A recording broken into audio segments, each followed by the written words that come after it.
All right, folks, Matt just hit live on me. I haven't really prepared myself this morning, but I am here. I'm waking up legendary right with you all here. And we've got a wonderful guest as I finish up my breakfast here in my mouth. Just literally went to go grab my coffee as the music was playing. And we have another wonderful guest this morning. As you can see from the headline, I'm starting this morning off. Stop trying to go viral. Wow. Do this instead. Kristen, do what? Welcome to the show. Thank you so much for having me. I'm so excited. Oh, well, you can tell I'm excited amongst other things, bewildered, lost. Where am I? Just rolled out of bed a few minutes ago. It's Friday, so it's almost the weekend. Yeah, that means that my job will get even harder because I have to go home and manage two children under 6. Yep. So woohoo for the weekend. Yeah. That laptop lifestyle, right?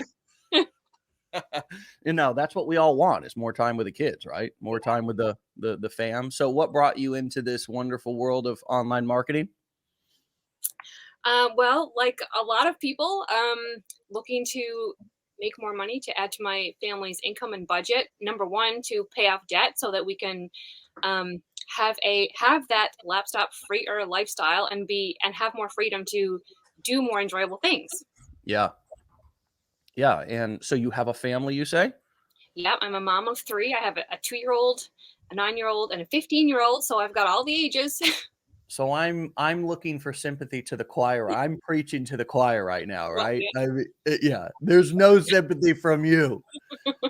Wow. Okay. So what have you been doing up until this point? I see that you're an EMT. Is that right? I'm an EMT. I've been an EMT for our small local ambulance service for almost the last 9 years since my daughter was a baby. And I love that job. It's a very unique situation because I live in such an itty bitty town, less than 500 people, and we only service our town. So the call volume for people needing an ambulance service is low. We only get about 1 per week. So we're able to and because the town is also geographically small, so we're able to wear a pager when we're on call 24/7 and just wait for a call, and we can basically go about our regular lives and do what we would normally do. So I'm kind of a stay-at-home mom as long as I have a pager on and I'm ready to run at any moment's notice. So I do have the time to devote to a side hustle like this, to something to start another form of income and grow it and scale it, and while still having a full-time income, which is a very unique situation that I'm incredibly grateful for. Yeah, and great. I appreciate you pointing that out because part of this whole process is not bashing our jobs or even bashing 9-to-5s or anything like that. That is really not very productive. It's Absolutely. like how you do one thing is how you do everything in my opinion, or how you do most things. And so again, I always look at a job as a great way to kind of grade yourself, like how are you doing right now in that job, what are you know what I mean? Absolutely. And can you even use some of the skills? In your case, probably not, but at other companies or corporations, you may be able to use some marketing skills to be able to increase your value and ask for more pay. Absolutely. So what's your passion? What's your why behind doing this? Is it that you want more time with your family? Take us a little bit deeper into your kind of in your head and your heart. What's the why behind because you have a nice life. It seems like an EMT is not a bad gig. I'm sure you want more money. Who doesn't? And you deserve more too, by the way, in that job. But what else is pushing you? What else is behind your why here? I'm employed full-time. My husband is also employed full-time, and we're in Canada, and he's employed by the provincial government. So he has a good, solid job too with benefits. So, we shouldn't be a struggling family, but for our entire adult lives, we have lived paycheck to paycheck. Wow. Not putting anything into savings, just making it from one payday to the next. We've lived like that forever because we had our first child when we were fairly young and never really bounced out of that struggling situation. Yeah. And um, I did write this in my I don't know if it's okay to say it, but I have said it, like, I have told this story online. I have Kristen, everything's okay to Okay. say here with me as long as you're okay saying it. Okay. I just wanna be I clear with that. Yeah, I have a 10-year history of an eating disorder. I struggled with bulimia for 10 years. Mhm. And that eating I'm in recovery now, but that eating disorder got my family into a ton of debt, like Yeah. a lot of debt. And so now that I'm in recovery, um, we want to get rid of that debt. We actually consolidated it this summer. And like when we consolidated, I realized it's okay, it's going to take us 5 years to pay this off. And I was like, okay, well, we can do that. We can do that. But then September hit. Something about September when my oldest son started grade 10. And here in grade 10, here in Canada, grade 10 is the first year of high school. Yeah. He started high school. And if, for some reason, it felt like before grade 10, it was like, okay, he's got several years left before he leaves the nest, right? We're good. There's lots of time. When he hit grade 10 and there's only less than 3 years now, it feels like I can see the graduation light at the end of the tunnel. Like it's not that far away. 3 years is very it's like Right around and the corner. it freaked me out. I was like, oh my gosh, we only have 3 years left and he's gonna graduate. We It's gonna take us 5 years to get rid of this debt. Like that can't happen. I want to make family memories. I want to go on a big trip. I want to do some stuff before he leaves. And like, and I was like, I've got to figure out a way to get rid of this debt much quicker than 5 years. And I've always wanted to do that anyway. I always wanted to start a side hustle. I always wanted to make money on the side and bring in more for our family's budget because I do have the time to do that. But something about him hitting high school and me thinking, oh man, I don't have that much time left. We don't have that much time left. I got to do this now. Yeah. And at the exact same time, of course, I was scrolling TikTok looking for ideas on what I can do, and I came across another mom, just like me, with Yeah. 3 kids, who also worked in healthcare and had a great job, but was still living paycheck to paycheck. Her story was my story. And I saw it and I was like, if she can do that, I can do that. I'm going to do that. I'm doing that. And now I'm doing that. Hello.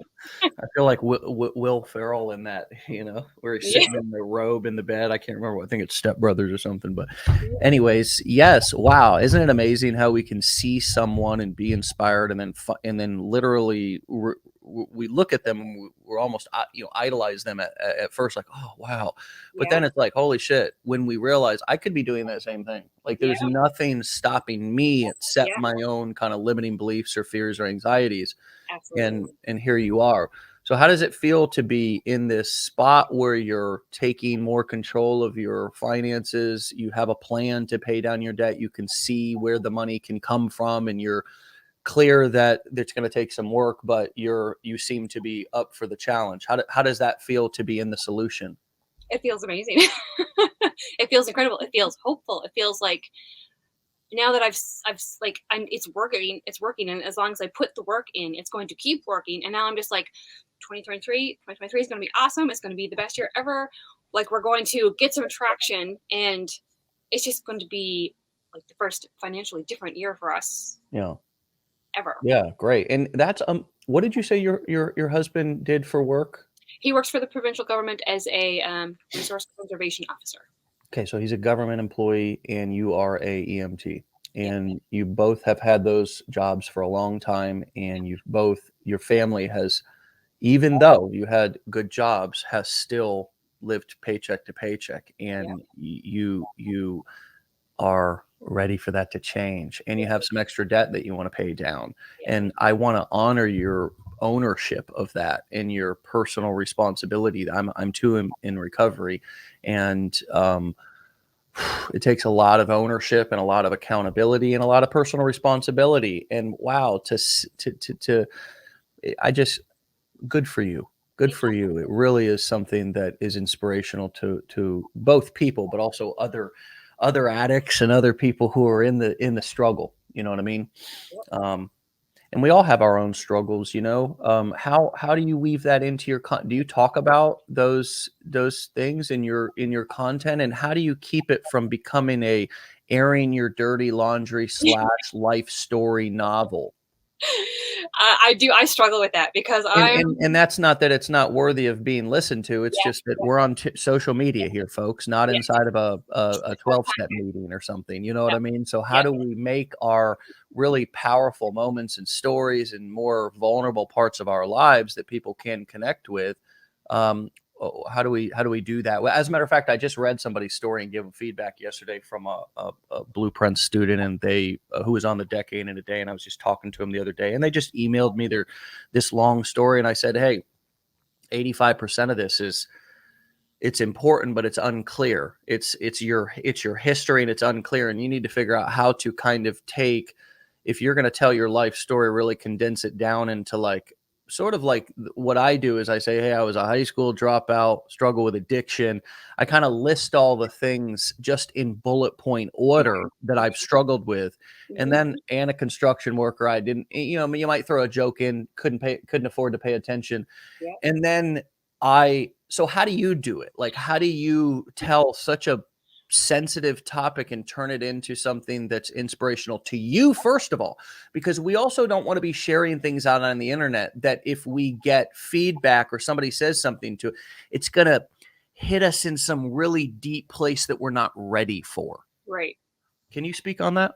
Well, I don't feel like that is a problem for me because I actually started it on YouTube a couple of years ago. When I started recovery, I said, I'm not just because my eating disorder was a complete 100% secret for all those 10 years. Nobody knew, not even my husband. I didn't tell a soul.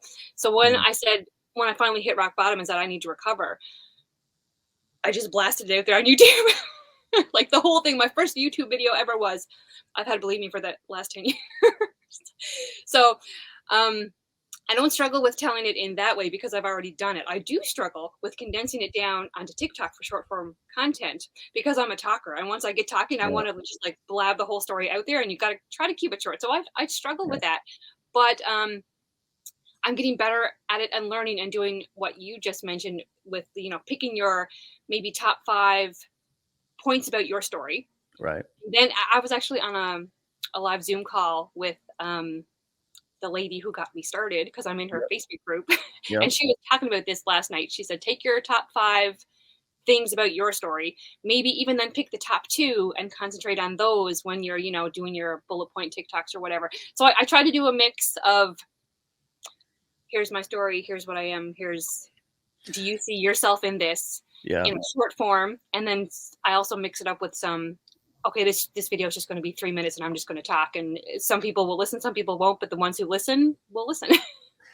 And absolutely, you mentioned your YouTube video. If I'm correct, that was a YouTube channel that was specific to eating Yes, disorders, it and you is. started that many years ago, actually, right? That really Yes, doesn't seem like it was had the intention of monetizing it, although you may be able to, just with something, a yeah, course, a $37 one-time coaching Zoom or something.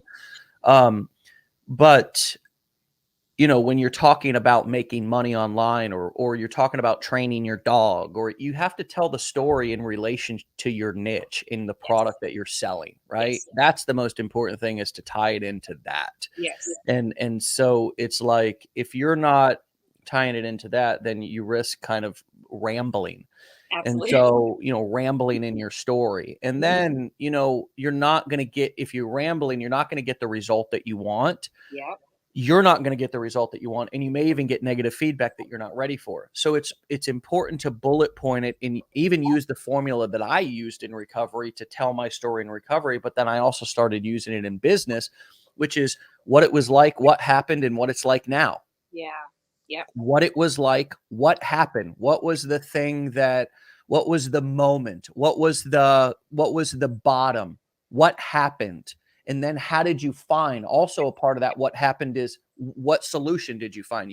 What happened always has to be, I was at a breaking point, a bottom, a low, couldn't take anymore. For me, I was bent over in a bathroom, soaking up drugs off of a toilet seat. That was my bottom. That was my low. And from that point, I went to my dad's house back in 2008, crawled up on his doorstep, asked him to help me save my life. And then I start with the inspirational part of the story, right?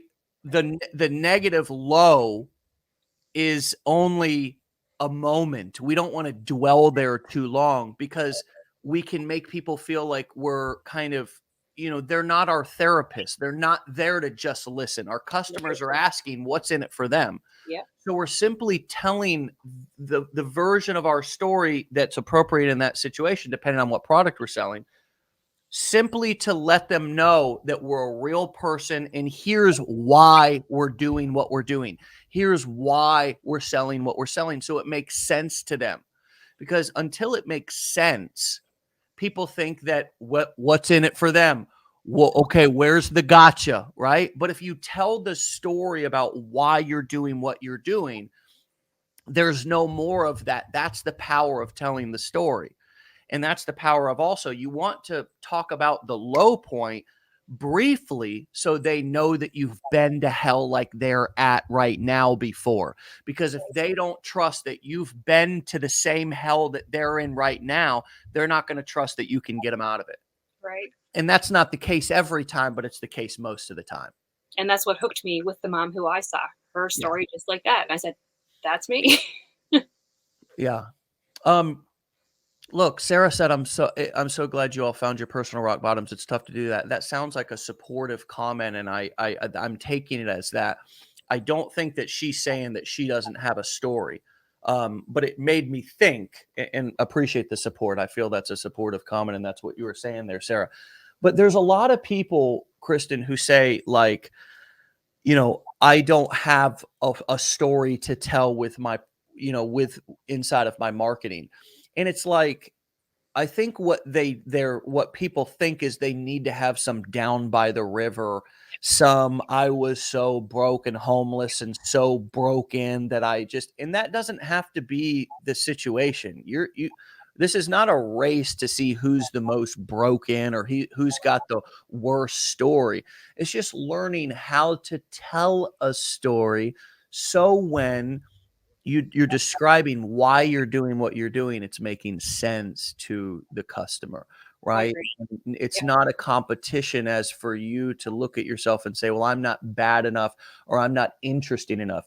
You make yourself interesting by how you tell the story, not the story itself. Absolutely. Do you agree with that, I Kristen? absolutely agree. I think everybody has a story. And your story doesn't have to be like some big huge sob story or some big huge revelation. Everybody has a story. And most people's, or hopefully most people's stories are a little more, just, can I pay for groceries this week? The holidays are coming up and I'm going to struggle to pay for it. Just, or I want to homeschool my kids and I don't know how to do that. Or I Right. want to leave my 9 to 5 and work from home instead. Even just That's stories like that, regular That's a stories. good enough story. Right. Yes. That makes perfect sense to people. As a matter of fact, it's probably good if you don't have a good old down by the river. I was a dadgum junkie and a high school dropout because I had to overcome a lot of skepticism with that story. I'll tell you that right now. It's taken a lot of years. But yeah, that story of, hey, I have kids. You just said something that was so powerful. You said that your son is going to graduate in 3 years and that you want to take like you want to do more memorable shit. Like that is such a powerful story. Like that alone is like, okay, I got it. I understand why she's learning marketing and why she's now, I get it now, right? That's like because you've shared something more than just the surface level bells and whistles. You've let me know why you're doing this. And that alone, it doesn't have to go into, we could have never mentioned the eating disorder. We could have never mentioned any of that. That alone, I'm an EMT and my husband has been working a job for the government. We've both been in these jobs for lots of years. And guess what? I can't remember a single month where we weren't living paycheck to paycheck. And my son's going to graduate in 3 years, and I want to take some freaking vacations with him and treat him to some nice shit. That's a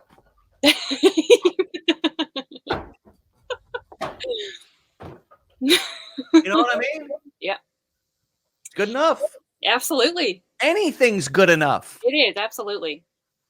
Any story. All stories are important. Yeah, they are.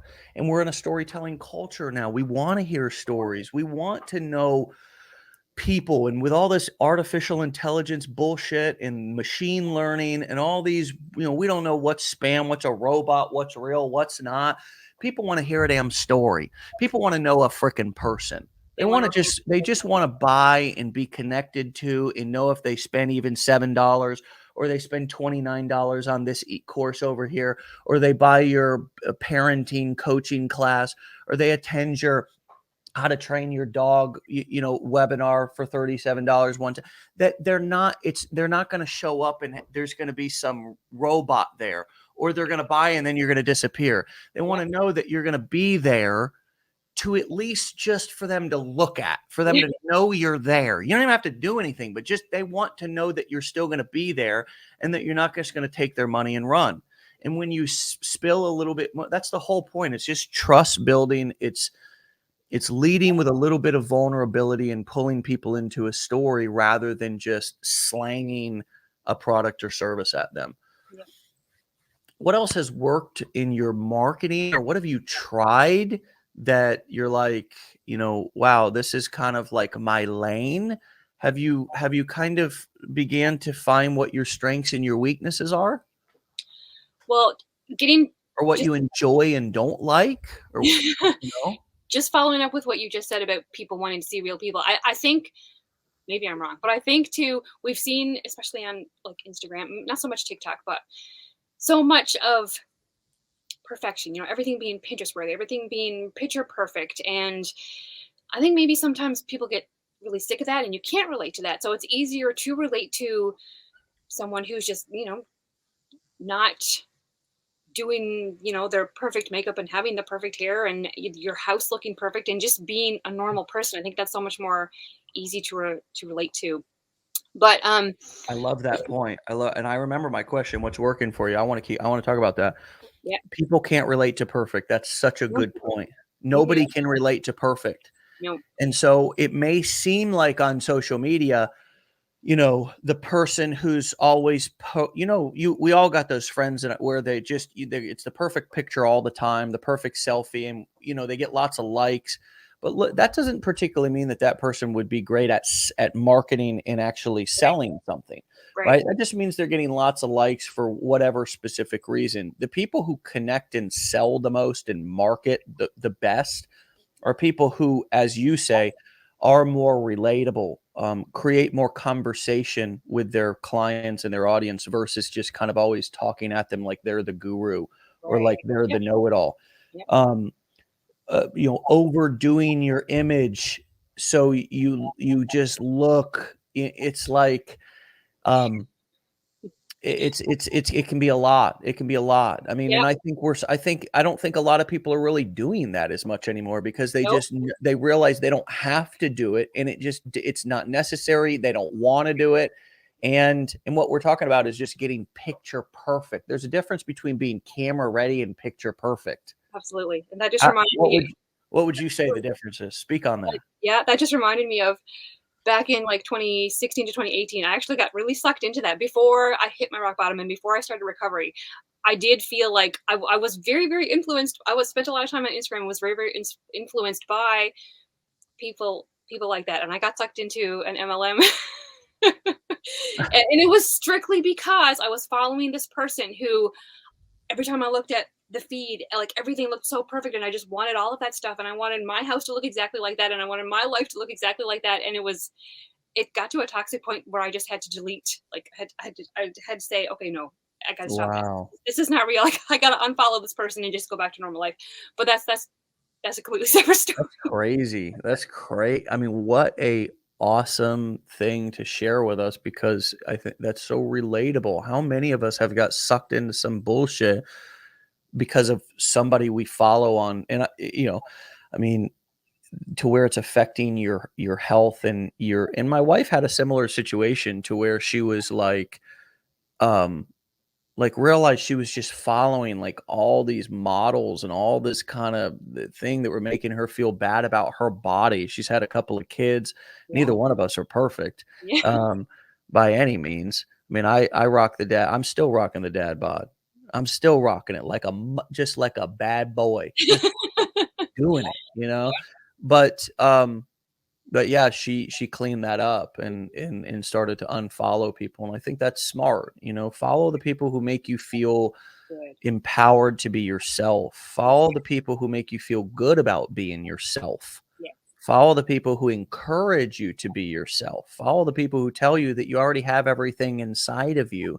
You don't need a guru. You don't need another mentor. You don't need another you have everything inside of you Absolutely. I that you already need. And it's nice to be in a community. It's nice to have a little education. It's nice to go through a course and be a part of something. But, enrolling in a course doesn't mean that you're flawed, doesn't mean that you're broken. It means that you're trying to come in and just better yourself. you want to learn. um and that experience needs to be positive in the way that of how it makes you feel. And I Yes. think your story, what you just shared, was a powerful example of us to all ask ourselves, hey, are we really surrounded both on social media and offline with people who are, who are making us feel good about ourselves, who are making us feel like we can do this in our own skin and we don't need to go out and try to find somebody else's skin. 100% agree. Yeah. So strategy tactics, is there anything that has stood out to you over the past, when did you get started, by the way? When did you first take the challenge? That's a story too. I started it back in March actually because I was scrolling YouTube again, looking for ways to make money online, and I came across it and I started it. And I'm like introvert number one. Okay, you might not seem like it, but I Yeah. am. The And the when I most got talkative ones are always the most yeah, introverted. I'm pretty introverted myself. when I realized I was going to have to take a phone call, I stopped the challenge. I don't even talk on the phone to my friends and family. I can't take a phone call with somebody I don't know. So I got scared and I stopped. And it was a few months later when I saw the mom on TikTok who also started the challenge in March but did not quit, that I kicked myself in the butt and said, "Oh my god," because by that time she was killing it. And I thought, if Yeah. she can do this, I can do this. So I restarted the challenge and I took the call and I took the next call and I took the next call. And it was super easy. Like Oh, good for calls you. were so easy, so friendly. Finished the Yeah. challenge. Finished the challenge in September. I started TikTok September 14th, so it was 3 months ago, 2 days ago. Nice. So what have you learned about marketing? What is posting the YouTube videos like you were doing before, talking about mental illness, talking about some of your own personal struggles? What is different about the posting of videos on YouTube that you were doing there and the content creation and marketing that you're doing now? Well, it's much easier to ramble on YouTube and just like have you really have to condense it down for TikTok. But um when I first started with TikTok, and I think this is probably true of most people, you want to hit your thousand, you want to hit your first 1,000 followers, and you want to do anything to get those first 1,000 followers, and then you want to get a viral video, you want to go viral, you want your followers to just skyrocket. And so I Right. was doing what I was seeing other people doing, posting videos that get a lot of attention and get a lot of um, views and followers, but they weren't necessarily, the kind of audience that you really want to be speaking to. And it took me a long time to figure that out and learn that. Like, Mm. I did that for the first couple of months, probably. And I did have a couple of viral videos, one that went to a couple of million and another one that almost hit a million. But they were the here's how you can make this much money online um, that people really grab onto and become your follower, but they don't really lead to anything like those. I went back and looked not that long ago actually at those videos and went into the analytics and looked and thought, at that time I had 30,000 followers, and 15,000 of those followers came from that one viral video. Like half of my Wow. followers came from that one video that wasn't really what I was trying to talk about, and they led to nothing. Like they were completely cold leads that led to nothing. It was nice to gain the followers, but I mean, they weren't really interested in what I was trying to talk about. So it was basically pointless. And that was at the same time I saw a tip from another big mom who's doing it, and she said she was talking about the difference between cold leads and warm leads, and that's when it clicked. And I was like, okay, so those leads were cold leads. I need warm leads, and I need to start talking directly to who I'm trying to attract. And that Mm. when I started that, stopped trying to chase viral videos and lots of followers, and started instead to try to talk directly to the people that I'm trying to attract. a video that only gets 1,000 views, that is you talking directly to the people you're trying to attract, is 100 times more valuable than a Mm, video that's not really who you're trying to attract, but gets a couple million views. yeah. Man. Man, oh man, I gotta give up. Jeez Louise, stop trying to go viral. I don't know that I've ever gone viral in my life. I'm serious, man. I mean, it's like a whole career built off not a single viral video. You know, it's just insane. I mean, it's just this. This is all new to me. I mean, honestly, going viral, like what we're doing now in this 2021, 22, 2022, 2023 TikTok, like it's all new, man. This whole going viral. I've never tried to go viral because I just didn't. I was like, it's impossible to go viral. And it was really up until TikTok. Like it was like so Yeah, hard. You had to really get lucky. it did. You had to have a funny ass video. And Yeah. I had never done anything that funny. You know what I mean? Like None of my YouTube videos have ever gone viral. I've been marketing for 12 years. Yeah. Not a single video. I had one guy one time rip a video of mine and upload it onto World Star Hip Hop, and it went kind of viral on that site. If you can believe it. Some video I made of ranting about entrepreneurship. But so I love this conversation about not trying to go viral, but instead talking directly to the people that you want to talk to. And so, can you give us a practical example, like like just in a nutshell, of what was the topic of the video, or what was the styles of the videos that you were doing before, where you were trying to go viral, and then what, you know, what does it look like, or what's it more of an example, like if you were to just kind of try to break it down for us, of like you talking directly at your audience, talking about exactly what you want them to hear. Yep. The one that hit a couple of million views was it was one of those videos where I said it was a here's how you can make this much money by typing, and I would go to the show them the website where you could sign up and make money just by typing. Yeah. Okay. People Right. really loved it because that attracted people who are just looking to make money fast, like super Sure. easy. I want to Without make a money doubt. right now. I want to make it fast. That's the kind of people who that attracted, which is not the kind of people I'm trying to attract. And the second one that went kind of viral was and this is a very well used video that people do a lot, and it gets views every single time. It works really well. It's the um, Nike has a program, or whoever has a program where you can make this much money in this amount of time. $18 an hour or whatever. Yes, that one hit pretty hard too. But I then, mean, nowadays though, with the wages, you know, we can start doing videos. Starbucks yeah, has a job paying $18 an hour. Just save me the bullshit. Go to Starbucks, grab the application. yeah. Now, for anybody who's still here, I want to talk exactly. You know what I mean?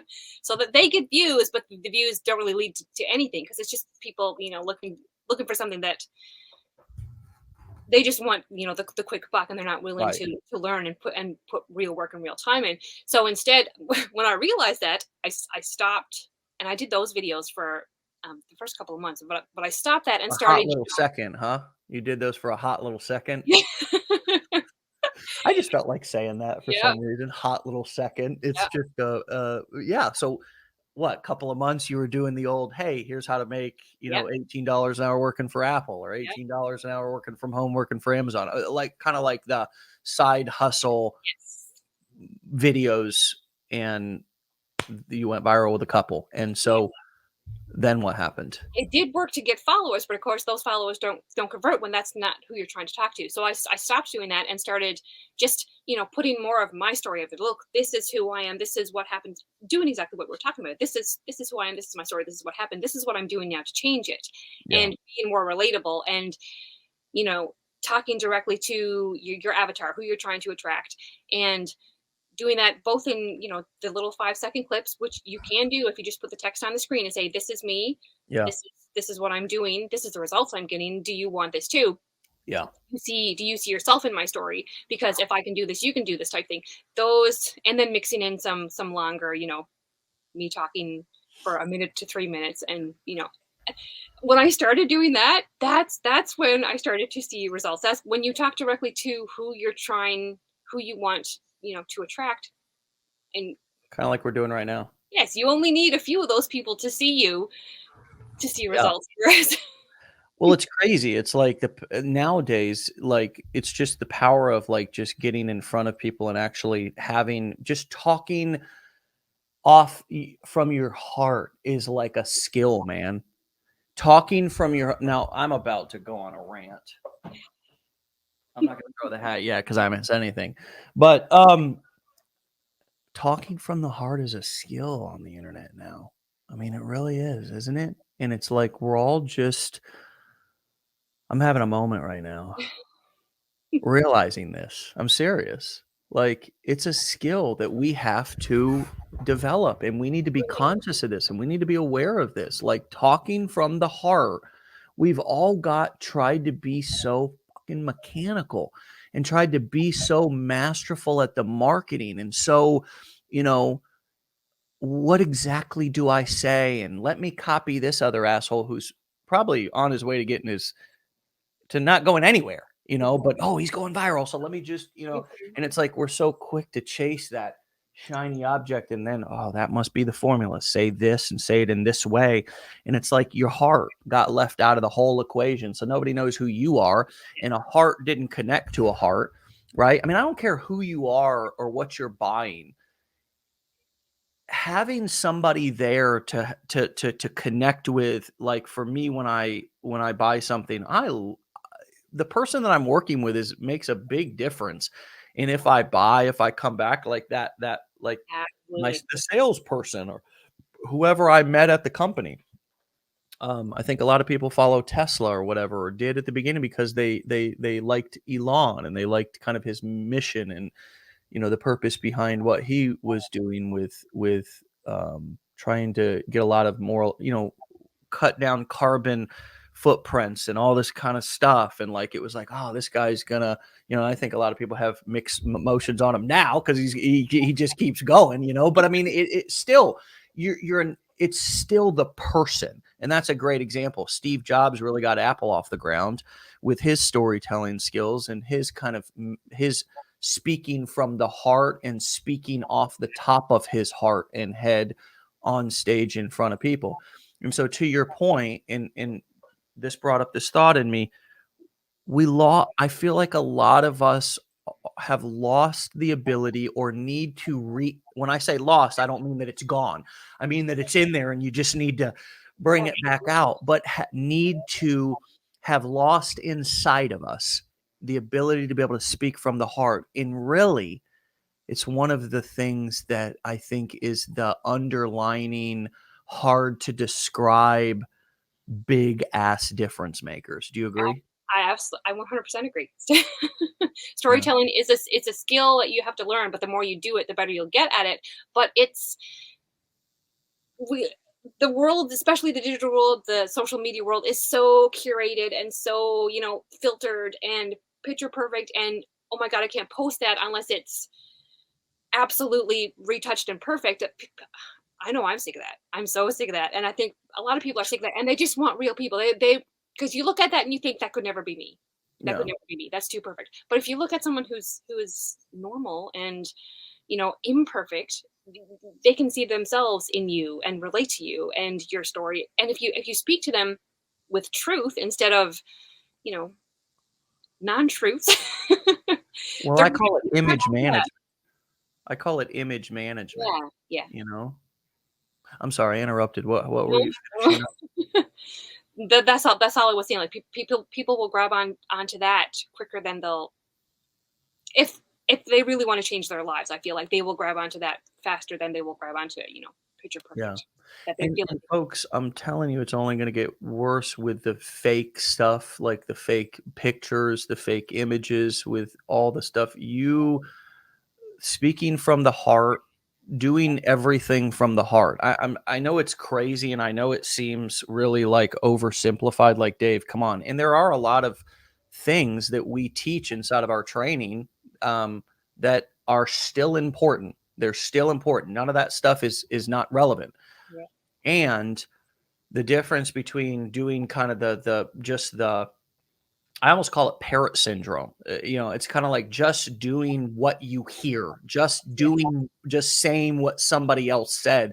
because they said it, versus developing the skill of speaking from the heart. And yes, friends, I did say skill. It I is. believe that everything is a skill. It I is. believe everything can be developed. I believe communication can be developed, storytelling can be developed. I believe your mindset can be developed. I mean, neuroscience has proven that our brains can change. They literally can rewire neural pathways. Now, I'm no brains, I'm a ninth grade dropout. I know enough to understand that we are not stuck in the form we are right now. And so if you find yourself trying to create content and do marketing and you're struggling just letting go and speaking from the heart in at least some of your videos, then you're trying to manage your image too much and it's hurting you. I absolutely agree. It's hurting you. It's Yep. just it's hurting you.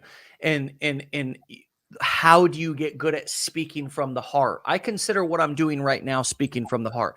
I consider getting on and without a script, kind of like speak. That's what I mean by speaking from the heart. Like, just I have an idea what I'm going to talk about, Yep. but it's not planned out because my spirit or something may remind me of something, and I want to be present with that to be able to.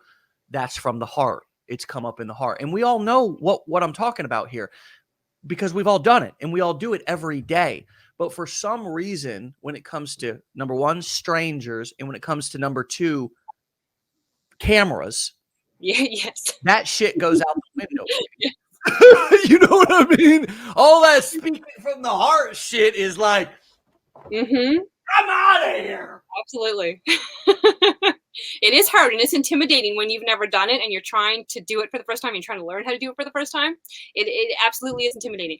And but you have to do it in order to get good at it. The only way to get good at it is to do it over and over and over and over. The first time I sat down in front of a camera, I literally looked at it for 30 minutes before I opened my mouth. And I did have a script. I had a script written that I only had to read from, and I still could not open my mouth and talk to a camera for 30 minutes. And when I posted that video, That mouth, the mouth that I'm seeing right now, you couldn't open. Now that goes to prove this shit is real, and it's a real thing. You get frozen up when you first start. absolutely, if you've never done it, it is hard Yeah. to do it. But once you do it the first time, okay, that wasn't as bad as I thought it was going to be. Then the next time it's easier, and the next time it's easier, and then the only way you're ever going to get good at something is to just stop being frozen and fearful of it and thinking I'm never going to be good at that, and just do it.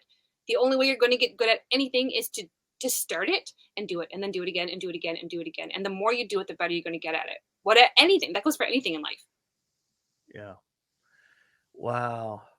Man, William, what a powerful comment, man. Which, this is a great example of like the whole story, right? You read that, Kristen? Yeah, I'm reading it. Wow.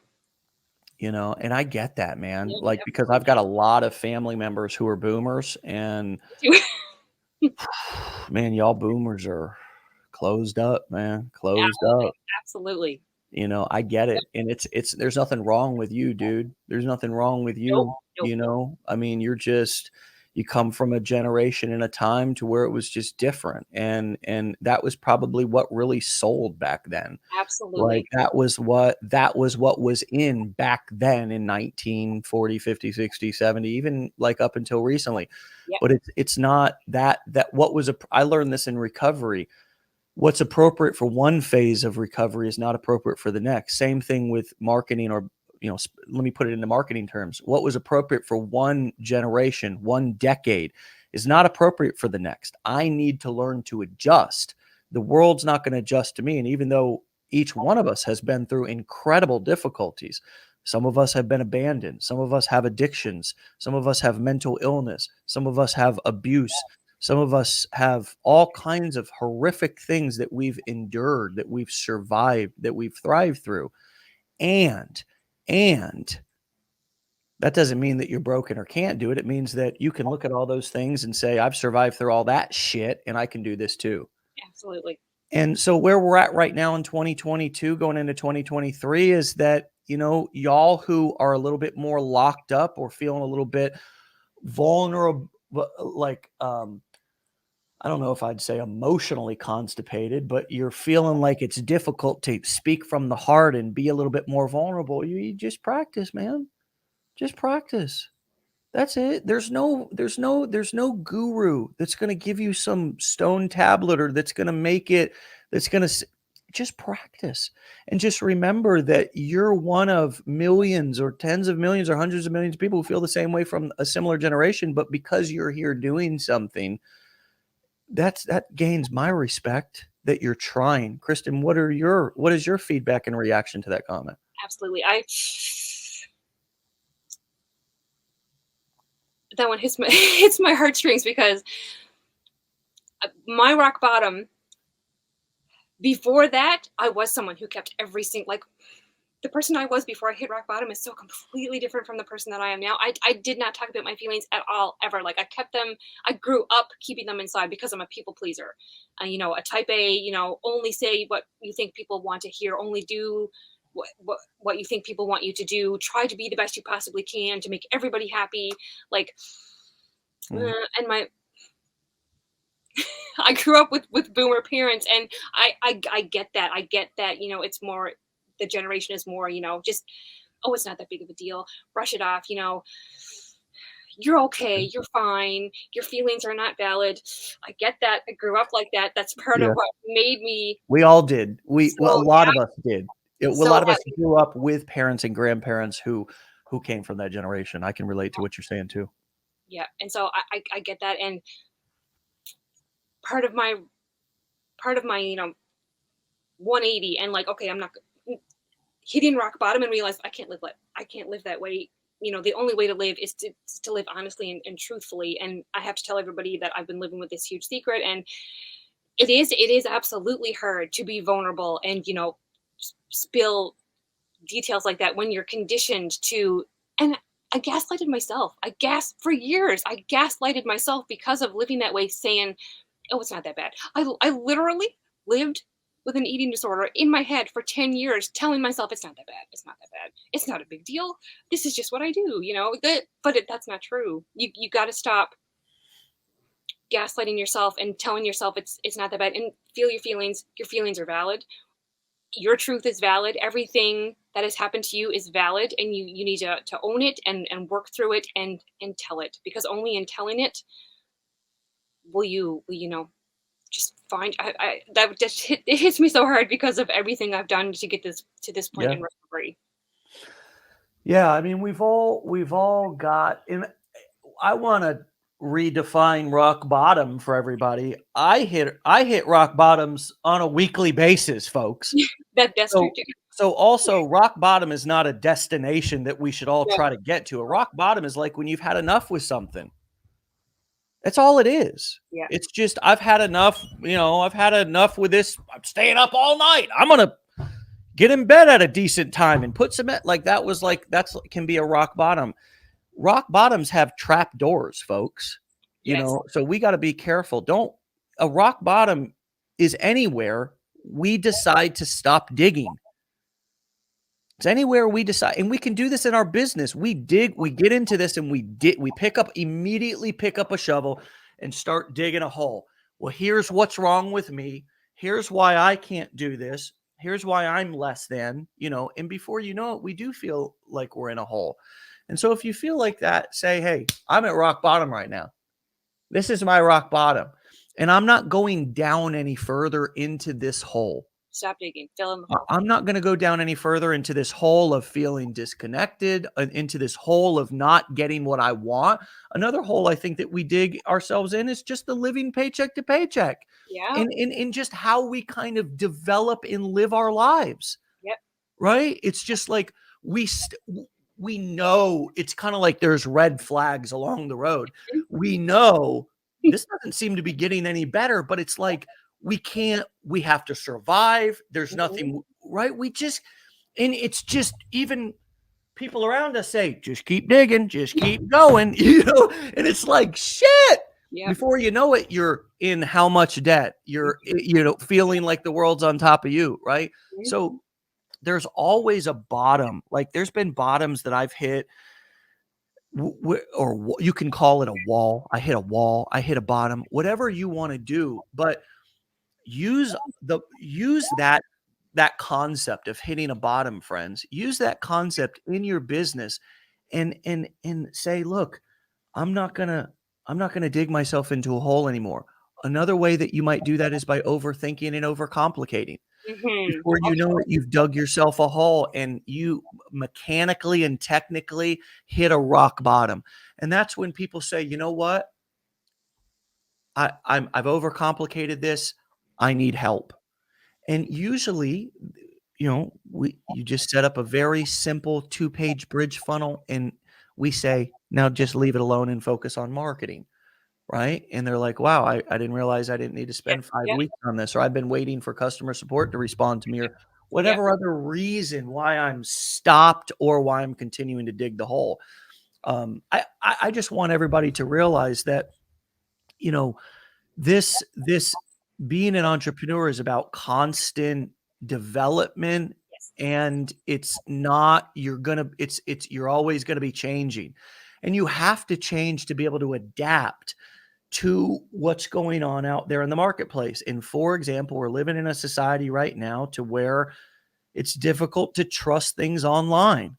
And so these are strategies and skills that we are developing as marketers to try to be more approachable, to try to be more a safer, trustworthy option for people who are scrolling, feeling skeptical, feeling frustrated, right? These are simply tools and strategies that we're using.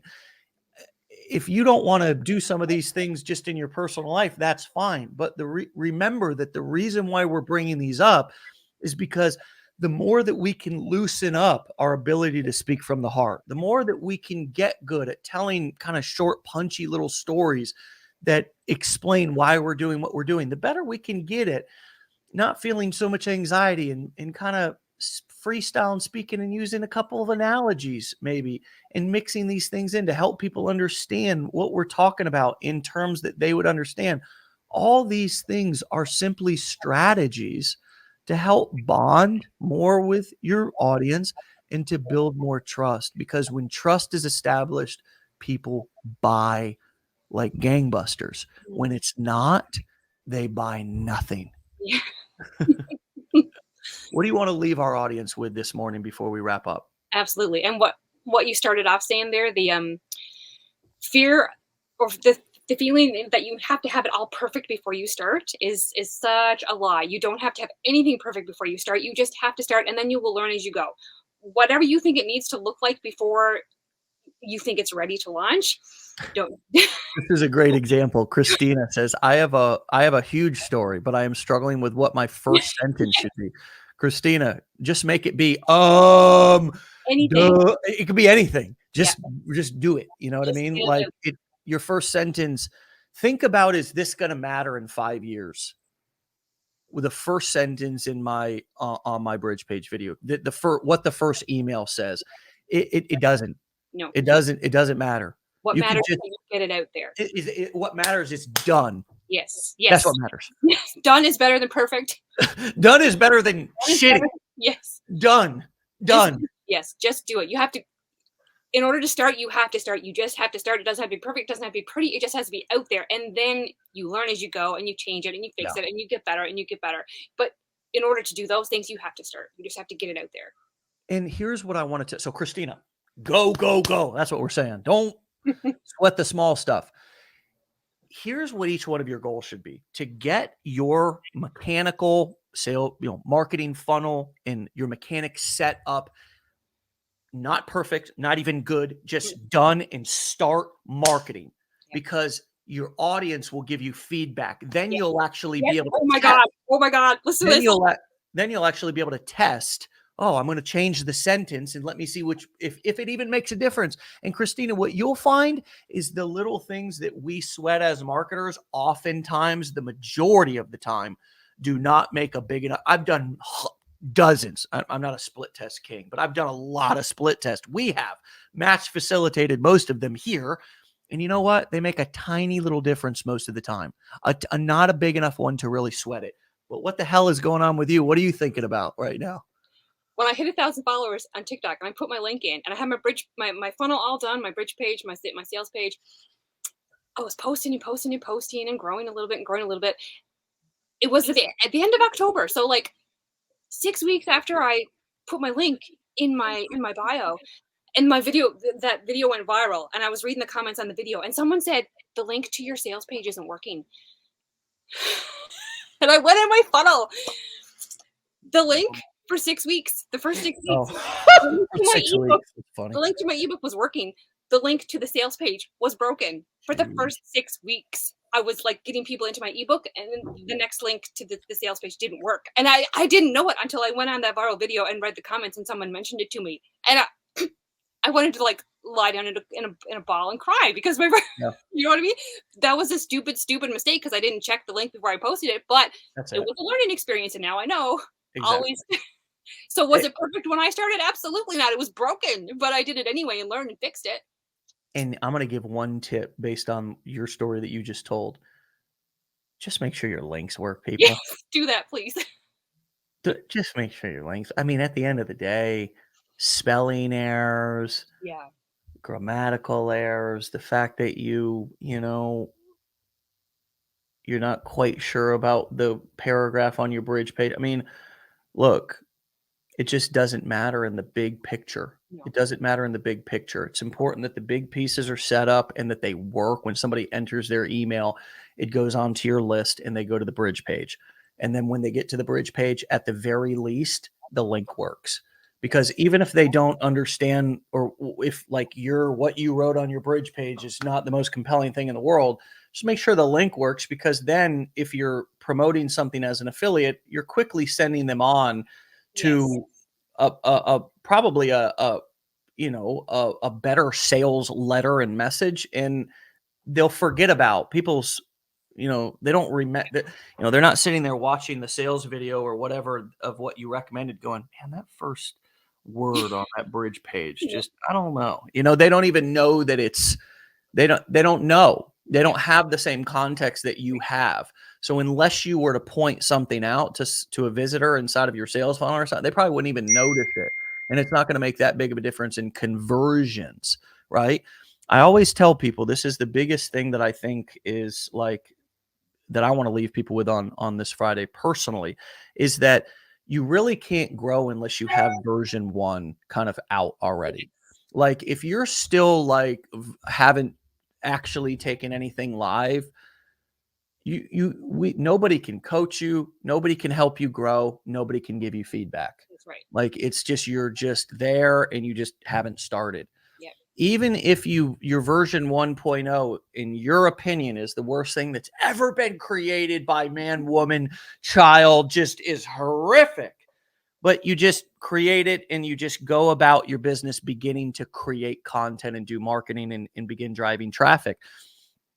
At the very least, you will have some data. You will have some sort of real world testing that you and that's all that matters. Yes. Somebody else's opinion does not matter of your marketing. Somebody else's opinion of your funnel, even mine, doesn't matter. And that's the thing that I hate about this industry is like all these gurus and people are like, oh, I'll hire me to build your funnel and write your copy and all this shit. And it's like, look, you don't know what's going to convert. Even me, 12-year vet, I've written copy that has done a shit pile of sales, tons. And I still do not know exactly what to write Hmm. that is going to convert. I have to write it and test it. I have a Yeah. good idea. I have a better idea probably than the person who's getting started for sure, but I still have to test it and I have to get that feedback from my audience. And I think that's one of the things that just I want to start hammering more so people understand it. Like we can't act like you can't be coached. And the perfect analogy to use in this situation would be like a baseball player wanting to be coached, but he doesn't want to get in the game. But he's like, tell me if I'm doing it right. Tell me if my uniform's right. Tell me if my glove's going to work. And it's like, well, you look okay. Let's go out there and test the glove. Let's see how your hand works when the ball comes into it. You know, so we got, in order to be coached, in order to get feedback, we at least have to have a version 1.0. So I'd like to give everybody the challenge today to, over the weekend, get your version 1.0 set up, done, and traffic ready, and have your first piece of marketing content that's driving traffic up this weekend. Whether that's a TikTok video, whether that's a post on Pinterest, there's lots of different options. Lots of different ideas, lots of ideas in the blueprints, lots of ideas in Wake Up Legendary, ideas in the challenge. So get that version 1.0 up so we can actually coach you or give you feedback on something if you want it, and so you can begin doing your own test. That's going to be the most important thing for you to begin to learn how to do. And what does that look like? Well, it's real simple. Just how many hits, if I'm changing something on my landing page, for example, I want to test a headline against, I might say, hey, I'm going to run this headline this month. Okay, this month I got 100 hits in 10 leads. So that means that version of the landing page converted at 10%. Now, this month, January, I'm going to change the headline, or I'm going to add an ebook. Okay, I got 100 hits in January and I got 20 opt-ins. I doubled my opt-in rate, but I have to go about it like that. That's the best and only way to do a real marketing test. Everything else, even if you're asking a vet, is still just educated guesses. Now, some people just have bullshit guesses. They don't know their ass from a hole in the ground.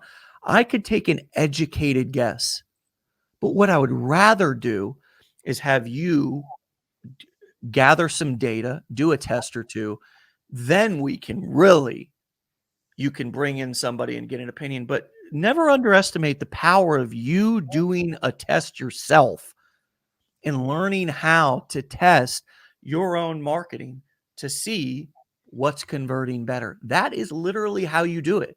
There's no, it's going to be perfect the first time and I'm never going to have to change it. And I think that's something that we need to start talking about more, because maybe that's the assumption that people have, but it couldn't be further from the truth. Marketing is a test. It's always been a test. It's always going to be a test. Ran over. Anything else to add? No, I completely agree. The only way to get anywhere is to start and learn as you go. I want to give you the final word. This has been an important and even personal journey for you.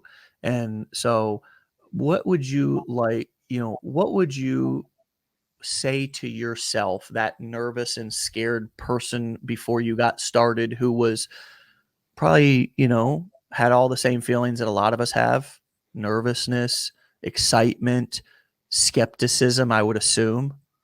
What would you say to that person who does not know what you know now, but to yourself that 3 or 4 months ago, or 5 months ago, or even 6 months ago? Remember when you started, or 8 months ago when you started the challenge, and then you didn't want to move through because you were scared of like hopping on the phone or whatever with one of our advisors?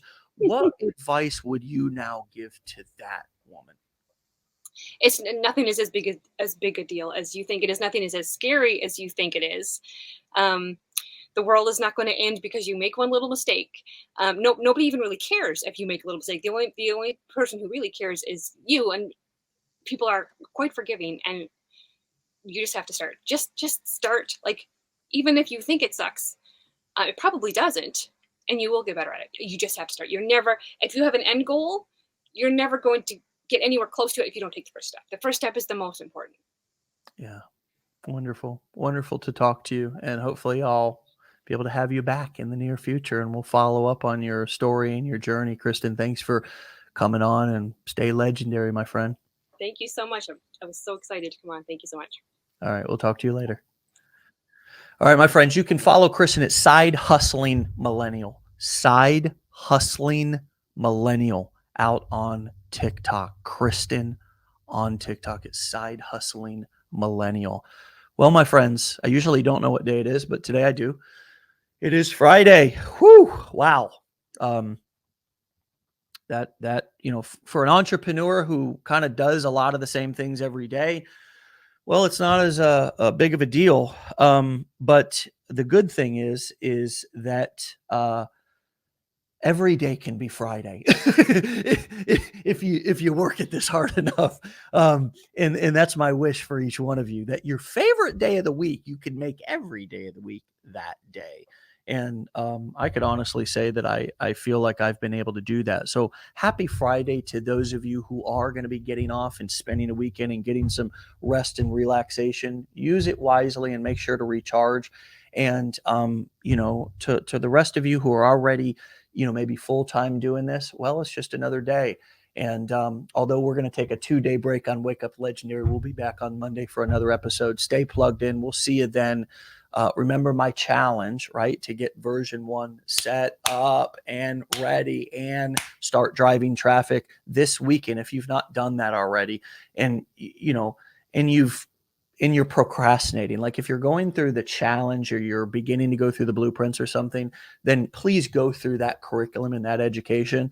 But if anything else is stopping you, perfectionism, which ultimately is just, most of the time hidden procrastination. If anything else is stopping you, then take my challenge to heart, please. Take my challenge to heart and use this weekend to do something amazing for yourself and get yourself set up, ready to rock and start driving traffic, and even post that first video or that first post, whatever strategy you've decided on. Use this day as a rock bottom for any procrastination that you've been using to not go. That's a great thing to have a rock bottom for.